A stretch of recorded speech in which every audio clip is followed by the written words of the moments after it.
여러분의 구독, 좋아요는 정말 큰 힘이 됩니다. 시작하기 전에 구독 꼭 눌러주세요. 바로 시작할게요. 여러분, 혹시 자신이 키운 강아지보다도 못한 취급을 받아본 적이 있으신가요? 오늘 들려드릴 이야기는 정말 충격적입니다.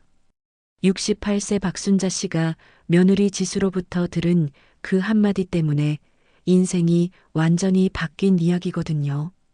어머님, 이거 강아지가 먹다 남긴 건데 버리기 아까워서요. 깨끗하니까 밥이랑 비벼 드세요. 하지만 더 충격적인 건 따로 있었어요. 순자 씨가 발견한 며느리와 아들의 진짜 정체, 그리고 그들이 꾸민 소름 끼치는 음모 말입니다. 과연 순자 씨는 이 모든 걸 어떻게 반격했을까요? 그런데 이 이야기를 시작하기 전에 순자 씨에게 있었던 더욱 충격적인 사건부터 말씀드려야겠어요. 사실 개밥 사건은 빙산의 일각에 불과했거든요. 며칠 전 밤 순자 씨는 갑자기 화장실에 가고 싶어서 일어났습니다. 시계를 보니 새벽 2시였어요. 조용히 방문을 열고 복도로 나서는데 안방에서 이상한 소리가 들려왔습니다. 순자 씨는 발걸음을 멈췄어요. 안방에서는 아들 도연이와 며느리 지수의 목소리가 새어나오고 있었습니다. 그런데 그들이 나누는 대화 내용이 심상치 않았어요. 지수가 도연이에게 하는 말이 너무나 적나라 했거든요. 순자 씨는 귀를 의심했습니다. 자신의 며느리가 이런 야한 이야기를 이렇게 노골적으로 할 줄은 몰랐거든요. 더 놀라운 건 그 와중에 지수가 계속해서 순자 씨를 험담하고 있다는 거였어요. 지수는 도연이에게 순자 씨를 어떻게 처리할지에 대해 구체적으로 상의하고 있었습니다. 마치 순자 씨가 자신들의 은밀한 시간을 방해하는 걸림돌이라는 듯이 말이에요. 순자 씨는 그 자리에서 얼어붙었습니다. 며느리가 이런 사람이었다니. 그동안 얌전하고 예의 바른 척했던 게 전부 가면이었던 거죠. 하지만 이것도 시작에 불과했어요. 진짜 충격은 며칠 뒤에 일어났거든요. 순자 씨의 인생을 거슬러 올라가 보겠습니다. 순자 씨는 23살에 결혼해서 28배 도연이를 낳았습니다.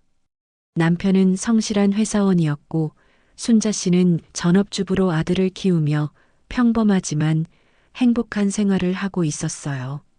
하지만 도연이가 5살 되던 해 남편이 교통사고로 세상을 떠나면서 순자 씨의 인생은 완전히 바뀌었습니다. 홀로 남겨진 순자 씨는 아들을 키우기 위해 온갖 일을 다 했어요.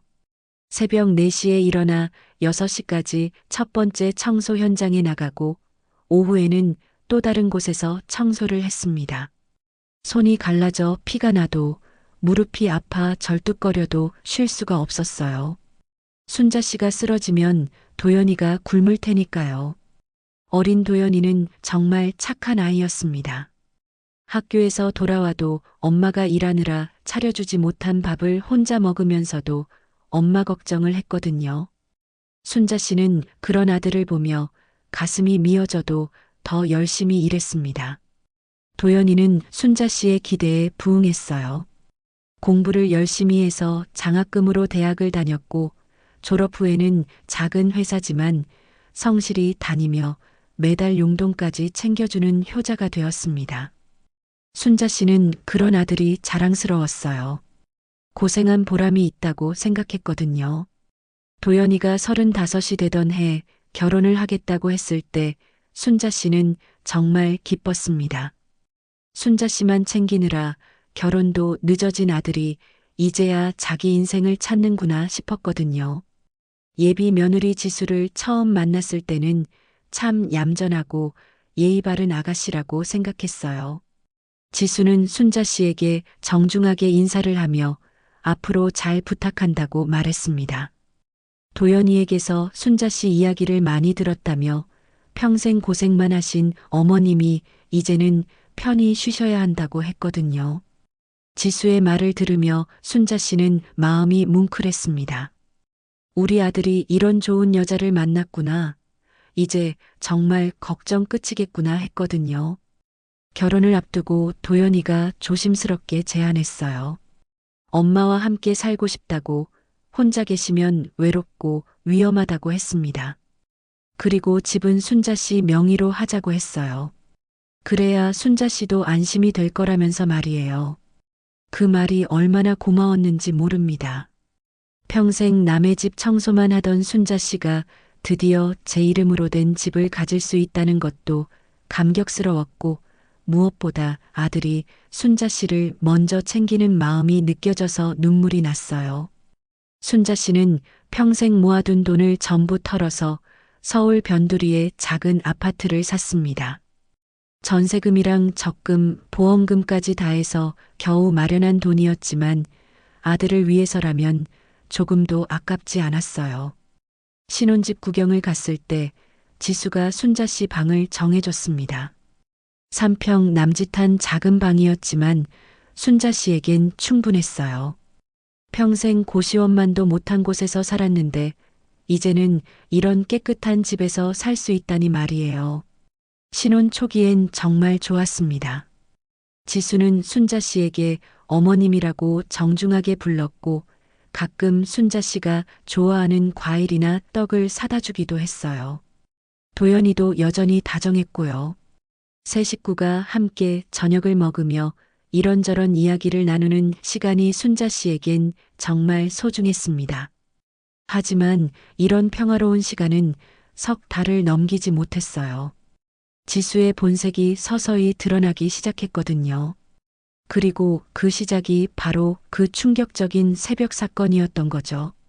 결혼한 지 석 달이 지났을 때부터 지수의 태도가 조금씩 변하기 시작했습니다. 처음 변화를 느낀 건 지수가 순자 씨를 대하는 말투였어요.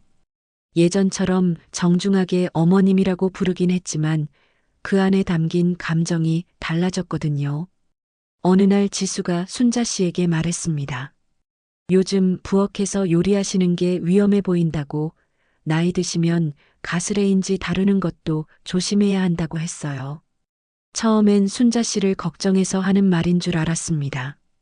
하지만 며칠 뒤에는 더 직접적으로 말하더라고요. 요즘은 노인분들이 부엌에 들어오는 것도 위험하다며, 특히 칼 쓰는 거라고 했습니다. 혹시 모르니까 지수가 다 하겠다고 하더라고요. 그 말은 결국 부엌에서 빠지라는 뜻이었지만 순자 씨는 아무 말도 하지 않았습니다. 어쩌면 지수 말이 맞을 수도 있다고 생각했거든요. 나이가 들면서 실수할 수도 있고 며느리가 요리를 해주겠다는데 굳이 나서서 기분 상하게 할 필요는 없다고 여겼어요.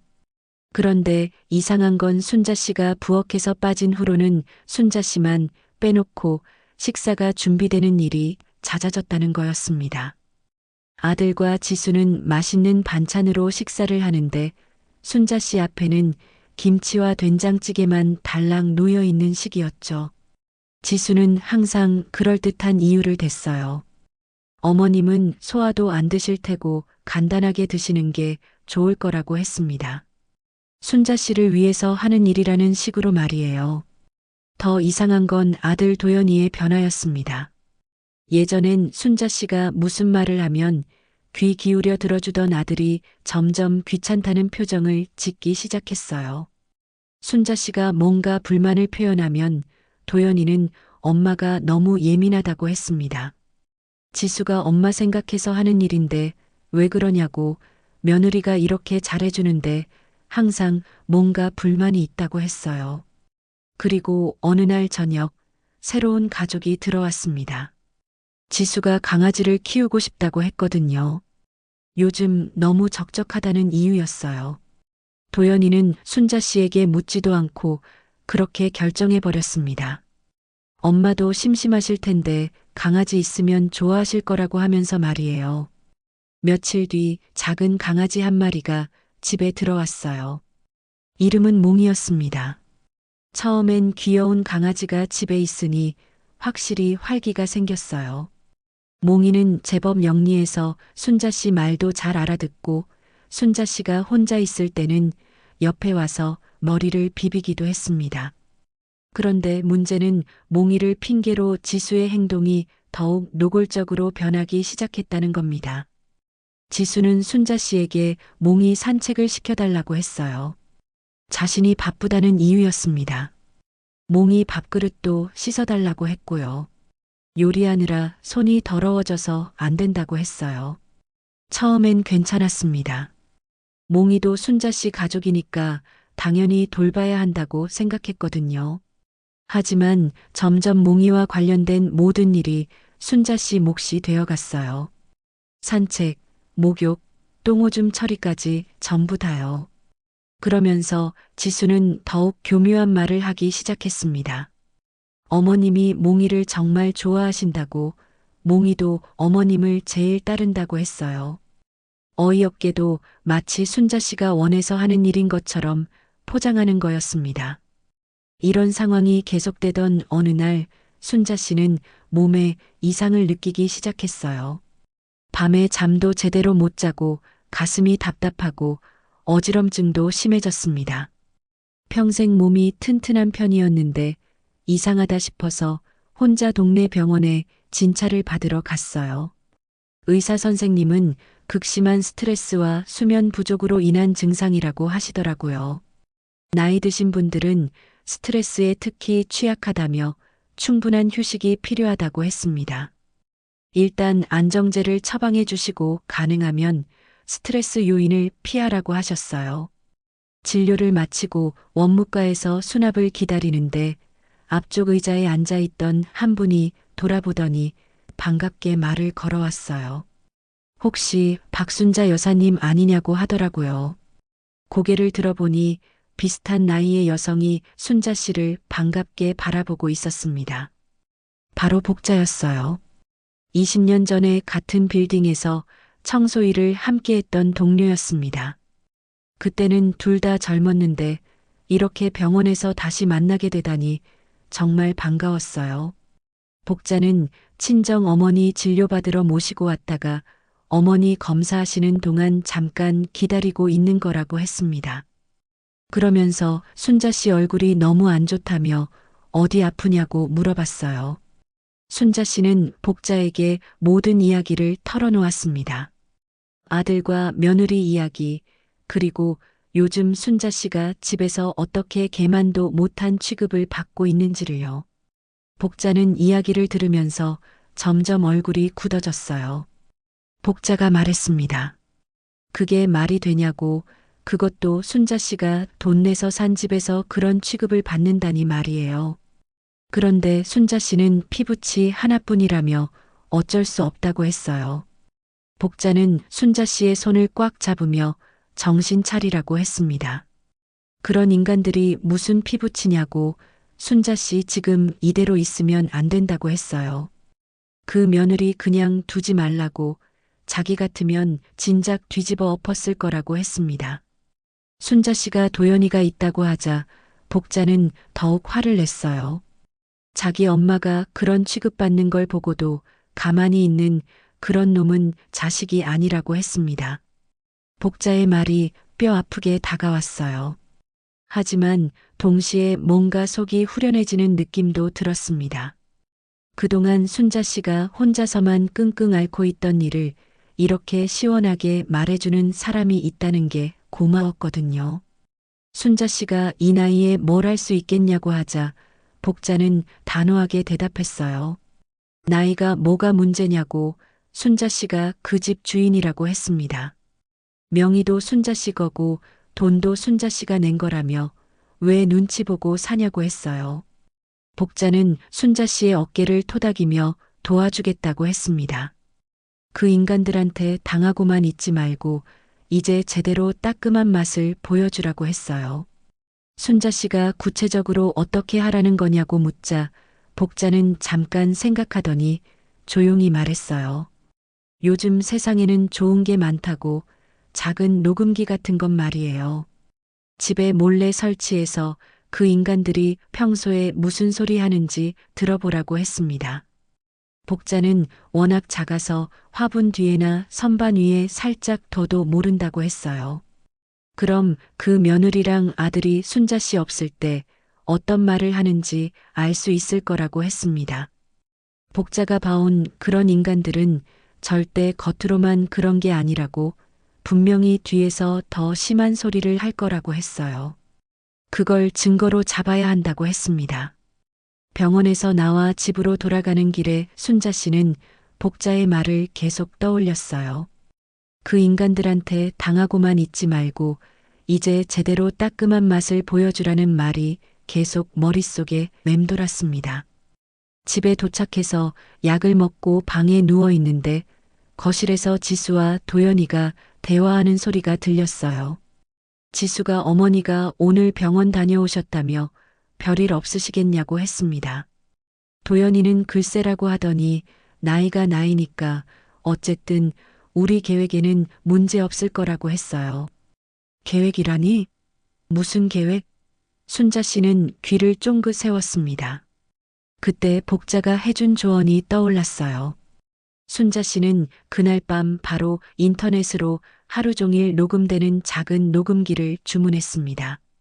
녹음기가 도착한 날 순자 씨는 조심스럽게 집 곳곳에 설치했습니다. 거실 화분 뒤, 찬장 위, 안방 선반 틈까지 총 4개의 녹음기를 몰래 숨겨두었어요. 지수와 도연이가 외출한 틈을 이용해서 말이죠. 녹음기를 설치한 지 나흘 정도 지나서 순자 씨는 녹음된 내용을 들어봤습니다. 처음엔 별다른 내용이 없었어요. 일상적인 대화들이 대부분이었거든요. 하지만 셋째 날 녹음된 내용을 들었을 때 순자 씨는 온몸이 사시나무처럼 떨렸습니다. 이건 단순한 무시나 멸시가 아니었어요. 완전히 계획된 일이었던 거죠. 지수의 목소리가 먼저 들렸습니다. 언제까지 이렇게 눈치 보면서 살 거냐고, 어머니 나이도 많으신데 말이에요. 도연이는 그래도 너무 급하게 하면 안 된다며 조금씩 해야 한다고 답했어요. 지수가 벌써 몇 개월째냐며 더 이상 못 참겠다고 했습니다. 맨날 눈치 보면서 사는 것도 지겹다고 했어요. 등기만 어머니께서 넘겨주시면 끝이라며 그럼 바로 자신들 명의로 바꿀 수 있다고 했습니다. 도연이가 엄마가 쉽게 안 넘겨줄 것 같다고 하자 지수는 충격적인 말을 했어요. 그래서 자신이 병원 쪽이랑 이야기해뒀다고, 치매 진단만 받으면 모든 게 해결된다고 했습니다. 순자 씨는 귀를 의심했어요. 자신을 치매 환자로 만들겠다고? 지수는 계속해서 말했습니다. 요즘 나이 드신 분들 치매 진단받는 거 어렵지 않다고, 그냥 약간 헛소리만 하게 만들면 된다고 했어요. 그럼 법적으로 판단 능력 없다고 인정받을 수 있다고 했습니다. 도연이가 그게 가능하냐고 묻자 지수는 자신이 아는 간호사 언니가 있다며 그 언니 말로는 의사만 잘 만나면 충분히 가능하다고 했어요. 그럼 엄마가 치매 진단받으면 어떻게 되는 거냐고 도연이가 묻자 지수는 서슴없이 대답했습니다. 자신들이 재산 관리를 하게 되는 거라고, 집도 자신들 명의로 바꾸고 어머니는 요양원에 모시면 된다고 했어요. 요양원? 순자 씨를 요양원에 버리겠다고? 도연이가 그래도 우리 엄마인데 하고 망설이자 지수는 화를 냈습니다. 지금 누구 편이냐고, 어머니 편이냐, 자신 편이냐고 했어요. 자신은 이런 식으로 더 이상 못 살겠다며 매일 눈치 보면서 집에서 숨 막혀 죽겠다고 했습니다. 그리고 더욱 끔찍한 말이 이어졌어요. 어차피 나이도 많으시니까 오래 못 사실 거라고, 그동안 자신들이 고생해서 모신 건 인정받을 수 있을 거라고 했습니다.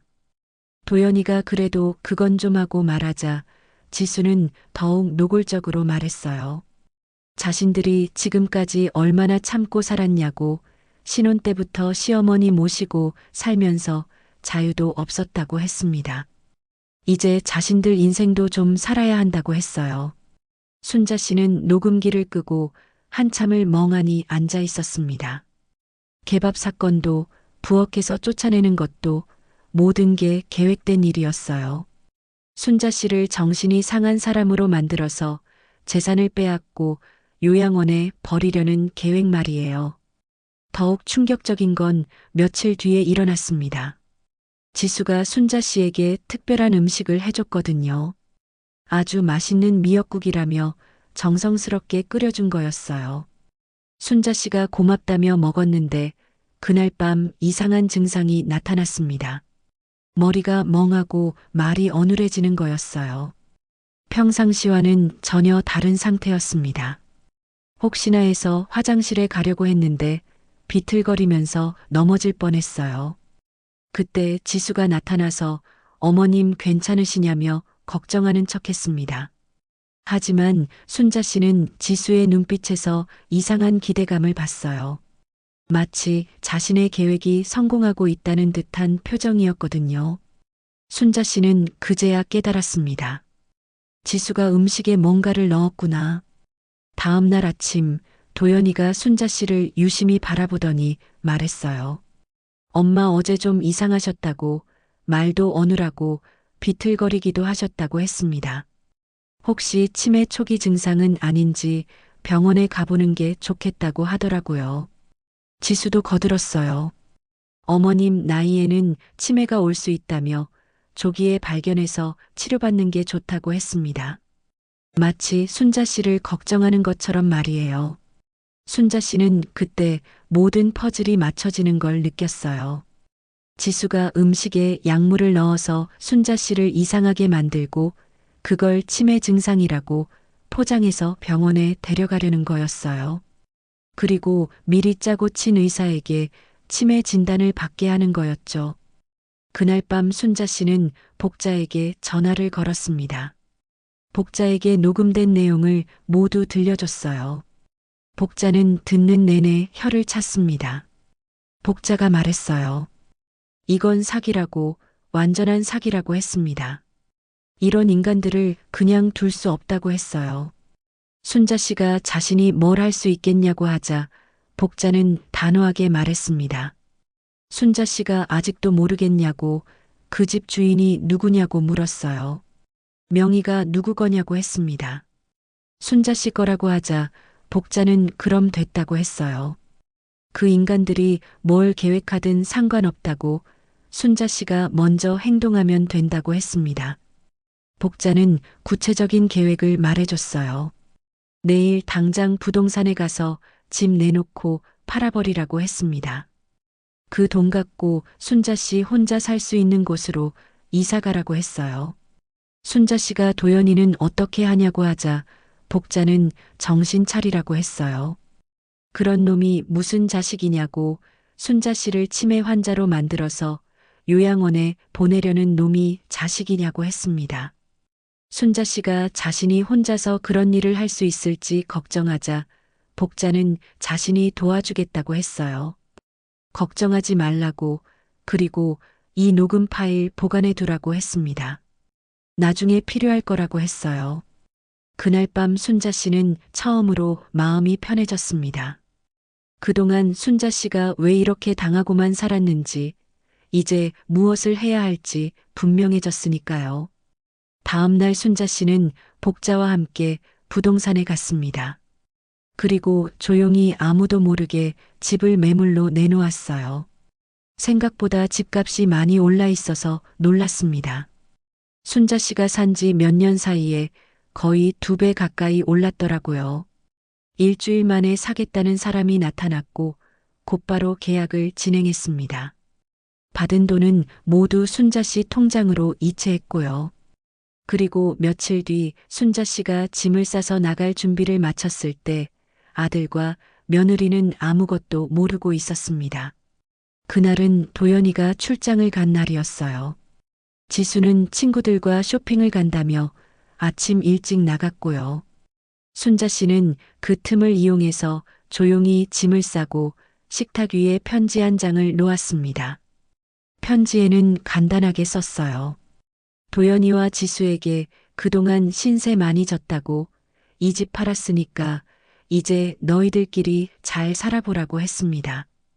그리고 순자 씨는 조용히 집을 나와 새로운 집으로 이사했어요. 작은 원룸이었지만 순자 씨 마음대로 할 수 있는 공간이라는 게 이렇게 좋을 줄 몰랐습니다. 저녁 무렵 휴대폰이 요란하게 울렸어요. 도연이었습니다. 순자 씨는 침착하게 전화를 받았어요. 도연이가 다급한 목소리로 물었습니다. 지금 어디 계시냐고, 집에 편지만 남겨두고 어디 가신 거냐고 했어요. 순자 씨는 담담하게 대답했습니다. 내가 출장 갔다고 하길래 조용히 나왔다고 했어요. 도연이가 농담하시는 거냐며 빨리 집에 들어오라고 했습니다. 순자 씨는 단호하게 말했어요. 자신은 이제 그 집 안 간다고, 왜 가야 하냐고 했습니다. 도연이가 정신 차리라며 우리 집인데 왜 안 들어오냐고 하자 순자 씨는 냉정하게 물었어요. 우리 집이라고? 그 집 누구 명의였는지 기억 안 나냐고 자신 명의였다고 했습니다. 그리고 자신이 팔았다고 말했어요. 전화로 침묵이 흘렀어요. 그리고 지수의 목소리가 들렸습니다. 농담하시는 거냐며 집을 팔았다는 게 무슨 말씀이냐고 했어요. 순자 씨는 농담이 아니라고 정말 팔았다고 했습니다. 어제 잔금까지 다 받았다고 말했어요. 지수가 혼이 나간 것 같았어요. 그럼 저희는 어떻게 하냐고, 이 집은 저희 집이었다고 했습니다. 허락도 없이 왜 파냐고 했어요. 순자 씨는 차가운 목소리로 대답했어요. 그게 무슨 개소리냐고, 그 집 원래 자신 거였고, 이젠 필요 없어서 팔았다고 했습니다. 그리고 이젠 너희도 자신 인생에서 필요 없다고 했어요. 지수가 미쳤냐며 그럼 우리 어디서 살려고 하냐고 소리쳤습니다. 순자 씨는 그건 자신이 알 바 아니라고 너들이 알아서 하라고 했어요. 자신도 혼자 알아서 잘 살 테니까 말이에요. 전화를 끊고 나자 속이 너무 후련했습니다. 그동안 쌓였던 스트레스가 한순간에 다 풀리는 기분이었어요. 1시간쯤 지나서 또 전화가 왔습니다. 이번엔 도연이가 몹시 화난 목소리로 말했어요. 지금 당장 집으로 돌아오라고, 그리고 집 판 거 취소하라고 했습니다. 순자 씨가 취소가 뭐냐고, 이미 잔금까지 다 받았는데 무슨 취소냐고 하자 도연이는 충격적인 말을 했어요. 엄마가 정신이 온전하지 않은 상태에서 한 계약은 무효라고, 치매 진단서만 받으면 계약 취소할 수 있다고 했습니다. 치매 진단서라는 말에 순자 씨는 어처구니가 없었어요. 자신이 무슨 치매냐고 하자 도연이는 요즘 엄마 행동 보면 정상이 아니라고 했습니다. 갑자기 집을 팔아버리고 이런 말도 안 되는 행동을 한다고 했어요. 드디어 본색을 드러내기 시작했습니다. 순자 씨가 그들의 계획을 눈치챘다는 걸 모르고 있으니까 말이에요. 순자 씨는 냉정하게 말했어요. 그럼 자신이 치매인지 아닌지 한번 확인해 보자고 내일 오후 2시에 우리 집으로 오라고 했습니다. 아니, 옛날 우리 집으로 오라고, 이제 우리 집 아니니까 말이에요. 도연이가 뭘 확인한다는 거냐고 하자 순자 씨는 오면 안다고, 오라면 오라고 했어요. 그리고 지수도 같이 오라고 할 얘기가 있다고 했습니다. 순자 씨는 전화를 끊고 복자에게 연락했어요. 내일 제대로 한판 붙을 것 같다고 도와줄 수 있냐고 했습니다. 복자는 당연하다며 뭘 준비해야 하냐고 물었어요. 순자 씨는 그 녹음 파일들 좀 정리해달라고, 그리고 내일 같이 가자고 했습니다. 다음 날이 정말 기대됐습니다. 그동안 순자 씨를 개처럼 취급했던 인간들에게 제대로 따끔한 맛을 보여줄 때가 왔으니까요. 다음 날 오후 2시 순자 씨는 복자와 함께 옛날 집 앞에 도착했어요. 도연이와 지수도 급하게 달려왔습니다. 도연이가 여기서 뭐 하냐고 물었습니다. 우리 집에서 얘기하자고 했잖냐고 했어요. 순자 씨는 이제 우리 집 아니라고, 새 주인 집이라고 했어요. 지수의 얼굴이 하얗게 질렸습니다. 아직도 순자 씨가 정말 집을 팔았다는 게 믿어지지 않는 모양이었어요. 정말 집을 판 거냐고 물었고 순자 씨는 그럼 거짓말인 줄 알았냐며 곧 새 주인이 이사 온다고 했어요. 복자가 나서서 말했어요. 카페로 가서 거기서 얘기하자고 했습니다. 네 명은 근처 조용한 카페로 갔어요. 마주 앉았는데 도연이와 지수는 계속 불안한 표정이었어요. 도연이가 도대체 왜 이런 일을 하시는 거냐고, 우리가 뭘 잘못했냐고 물었습니다. 순자 씨는 가방에서 작은 녹음기를 꺼내 테이블 위에 놓았어요. 순자 씨가 말했습니다. 너희가 뭘 잘못했는지 정말 모르겠냐고, 그럼 이거 들어보라고 했어요. 녹음기에서 지수와 도연이의 목소리가 흘러나왔어요. 어머니께서 등기만 넘겨주시면 끝이라는 지수의 목소리, 치매 진단만 받으면 모든 게 해결된다는 말, 어머니를 요양원에 모시면 된다는 끔찍한 대화들이 차례로 흘러나왔습니다. 순간 테이블 위에 정적이 흘렀어요. 지수가 더듬거리며 이게 뭐냐고 물었습니다. 순자 씨는 아직 더 있다며 계속 들어보라고 했어요. 어차피 나이도 많으시니까 오래 못 사실 거라는 지수의 목소리가 흘러나왔습니다. 녹음이 끝나자 지수가 더듬거리며 이건 오해라고 했어요. 순자 씨는 냉정하게 물었어요. 뭐가 오해냐고, 자신을 치매 환자로 만들어서 재산 빼앗고 요양원에 보내려던 게 오해냐고 했습니다. 도연이가 급하게 그런 뜻이 아니었다고 변명했어요. 순자 씨는 더욱 차갑게 말했습니다. 그냥 뭐라고, 자신이 개밥이나 처먹으라는 소리 듣고도 가만히 있던 게 그냥이냐고 했어요. 복자가 끼어들었어요. 이런 인간들하고 더 얘기할 필요 없다고, 녹음 파일은 이미 복사해뒀으니까 혹시 모르면 경찰서에 신고하자고 했습니다. 지수가 깜짝 놀라며 경찰서냐고 물었어요. 복자는 이건 사기 미수라고, 노인을 속여서 재산을 빼앗으려 했으니까 말이에요. 순자 씨는 덤덤하게 말했습니다. 지수와 도연이에게 자신이 치매냐고, 너희가 미친 거냐고 물었어요.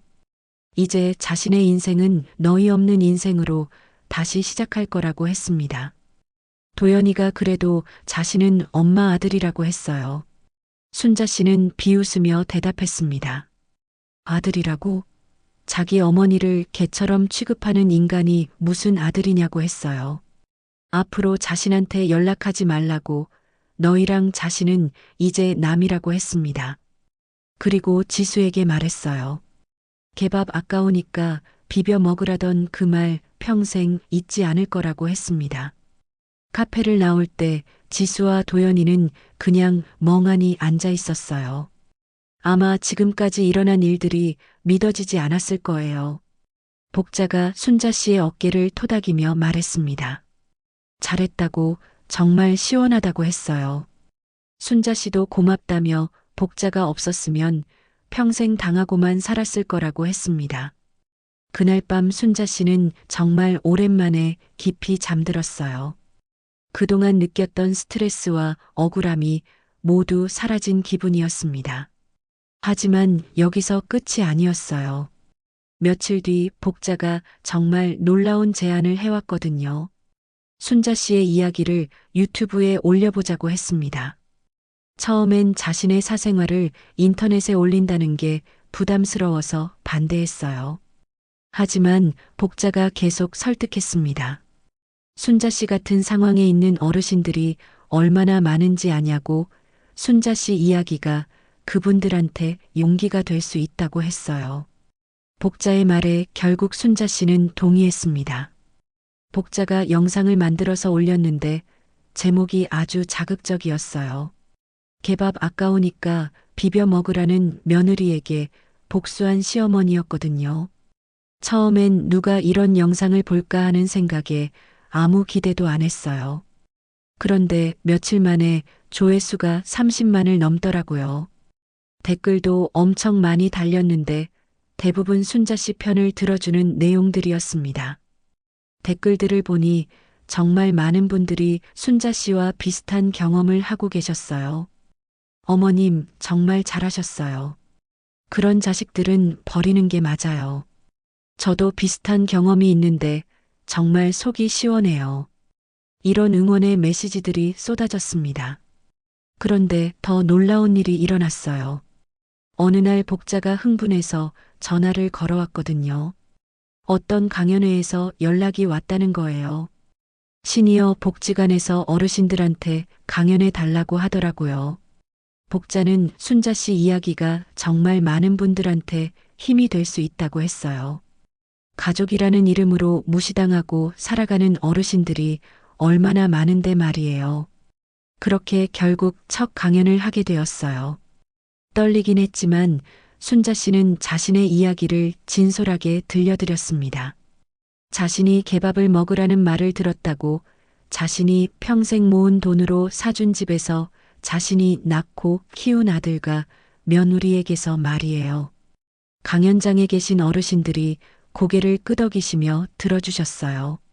어떤 분은 눈물을 흘리시기도 했고요. 순자 씨는 말했습니다. 가족이라는 이름으로 누군가가 여러분을 무시한다면 참지 말라고, 나이가 들었다고 해서 존중받을 권리를 포기할 필요는 없다고 했어요. 강연이 끝나고 많은 분들이 와서 악수를 청하시고 격려해 주셨어요. 선생님 덕분에 용기가 났어요. 저도 이제 당당하게 살아보려고요. 그런 말씀들을 들으니 순자 씨의 경험이 다른 분들에게 도움이 된 것 같아 정말 뿌듯했습니다. 그 이후로 강연 요청이 계속 들어왔어요. 전국 각지의 복지관, 문화센터, 심지어 대학교에서까지 초청해 주셨습니다. 어느 날은 한 대학교에서 사회복지학과 학생들에게 강연을 했는데 한 학생이 질문을 했어요. 선생님, 그런데 가족을 포기한다는 게 쉬운 일은 아니잖아요. 후회는 안 하세요? 순자 씨는 잠깐 생각해보고 대답했습니다. 후회요? 전혀 안 해요. 사람은 밥값을 못하면 인격이라도 해야 합니다. 저를 개처럼 취급한 사람들과 함께 있는 것보다 혼자라도 당당하게 사는 게 훨씬 나아요. 그리고 이런 말도 덧붙였어요. 여러분도 기억하세요. 나이가 들어도 존중받을 권리가 있다는 것을요. 가족이라는 이름으로 누군가가 여러분을 무시한다면 그건 진짜 가족이 아니에요. 한편 도연이와 지수의 소식도 가끔 들려왔어요. 새 집을 구하지 못해서 지수 친정에서 같이 살고 있다고 하더라고요. 지수 부모님이 많이 불편해하신다는 얘기도 들었어요. 어느 날은 복자가 더 재미있는 소식을 전해줬어요. 지수의 친정 어머니가 동네에서 만난 사람에게 하는 말을 들었다는 거예요. 우리 딸이 시어머니를 너무 함부로 대했나 봐요. 갑자기 집을 팔아버리고 나가더라고요. 이제 우리 집에서 눌러 살고 있는데 정말 답답해요. 지수가 친정에서도 눈치를 보며 살고 있다는 얘기였어요. 순자 씨는 전혀 미안하지 않았습니다. 그들이 순자 씨에게 했던 일을 생각하면 당연한 결과라고 생각했거든요. 몇 달 뒤에는 더욱 충격적인 소식이 들려왔어요. 도연이와 지수가 이혼했다는 거예요. 지수 친정에서 살면서 스트레스가 쌓였나 봐요. 서로 탓하기 시작하더니 결국 갈라섰다고 하더라고요. 복자가 말했어요. 순자야, 내가 그때 참고 살았으면 어떻게 됐을 것 같아? 치매 환자 취급받으면서 요양원에 갇혀 살았을 거야. 정말 잘한 거야. 순자 씨도 그렇게 생각했어요. 만약 그때 복자를 만나지 못했다면, 용기를 내지 못했다면 정말 끔찍한 일이 벌어졌을 거거든요. 이제 순자 씨는 작은 원룸에서 혼자 살고 있습니다. 복자와는 일주일에 한 번씩 만나서 수다도 떨고 가끔 같이 여행도 다녀요. 강연료도 제법 받게 되어서 경제적으로도 독립했어요. 무엇보다 누구 눈치 보지 않고 순자 씨가 하고 싶은 일을 하면서 살 수 있다는 게 정말 행복합니다. 며칠 전에는 복자가 이런 말을 했어요. 순자야, 너 정말 멋있어졌다. 예전에는 항상 움츠려 들어 있었는데 지금은 정말 당당해 보여. 맞아요. 순자 씨는 이제 누구 앞에서도 어떤 상황에서도 당당합니다. 68년을 살아오면서 이렇게 자존감이 높았던 적이 없었어요. 얼마 전에는 정말 놀라운 일이 있었어요. 한 젊은 여성이 강연장에 와서 순자 씨에게 말하더라고요. 어머님 덕분에 저도 용기를 냈어요. 저를 무시하던 시어머니에게 당당하게 맞섰거든요. 이제는 서로 존중하는 관계가 됐어요. 그런 이야기를 들을 때마다 순자 씨는 뿌듯함을 느꼈어요. 자신의 아픈 경험이 다른 사람들에게는 용기가 되고 있다니 말이에요. 오늘도 순자 씨는 강연 준비를 하고 있습니다. 다음 주에 부산에 있는 복지관에서 강연 요청이 왔거든요. 순자 씨의 강연은 항상 이 말로 끝납니다. 여러분, 가족이라는 이름으로 누군가를 깔보는 사람들이 가장 무서워해야 하는 건 조용히 참고 있던 그 한 사람이에요. 저처럼 말이죠. 그리고 기억하세요. 인간의 도리를 포기한 사람은 언젠가 그 대가를 치르게 됩니다. 지금 순자 씨의 인생은 68세에 새롭게 시작되었어요. 개밥을 먹으라던 그 며느리와 아들에게 이제는 고맙기까지 합니다. 그들 덕분에 순자 씨는 진짜 강한 여자가 될 수 있었으니까요. 혹시 순자 씨와 비슷한 상황에 계신 분들이 있다면 마지막으로 이 말씀을 드리고 싶어요. 참지 마세요.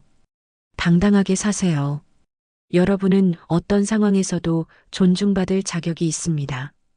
그리고 여러분, 순자 씨의 이런 용기 있는 이야기가 더 많은 분들에게 전해질 수 있도록 구독과 좋아요 버튼 눌러주시면 정말 큰 힘이 됩니다.